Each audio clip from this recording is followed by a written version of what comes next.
I was the textbook definition of a Velcro girlfriend. If I could have spent 24 hours a day physically fused to my boyfriend's side, I would have. I was in the middle of my nightly routine, clinging to his neck and begging for one more goodnight kiss, when a flicker of strange, translucent text drifted across my vision like a live stream comment section. Is this side character actually brain dead? Can't she see the lead is doing a tactical lean back? For real, he doesn't even want to touch her. He only dated her to keep the crazy fans away. She really thinks she's the love of his life? Delusional. Almost there, guys. The real heroine is about to make her entrance. Our little stage 5 clinger is getting the boot any minute now. I stared at the floating words, my heart dropping into the pit of my stomach. My fingers, which had been laced tightly behind Cade's neck, slowly began to lose their grip. In the next second, Cade lifted his head. His eyes were dark, shadowed with a touch of the irritation that comes from being interrupted. His voice was a low, honeyed rasp. Why'd you stop? My heart gave a violent squeeze. My eyes darted around the room, unable to meet Cade's gaze.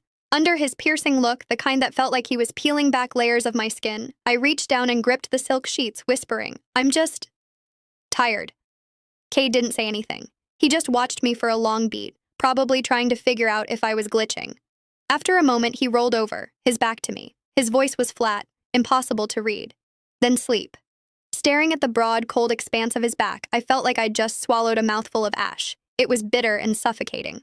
I sat up and clicked off the lamp. As I lay back down in the dark, the words from that comment kept looping in my brain. I shifted toward the very edge of the mattress, leaving a vast, empty canyon of space between us. I did my absolute best to stay as far away from Cade as possible. I didn't dare press against him like a heat-seeking missile the way I usually did.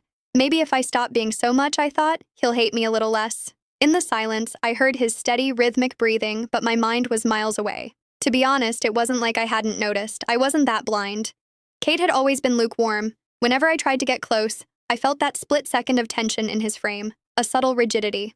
But I loved him so much it made me stupid. I wanted to be his shadow, his accessory, his constant. Cade never complained out loud.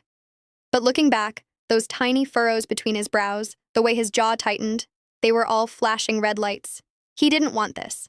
I'd just been playing dumb. I'd lied and told him I was scared to live alone just so I could move into his place. Then I'd pushed for more, invading his bedroom until I was a permanent fixture, wrapping my limbs around him every night like an octopus.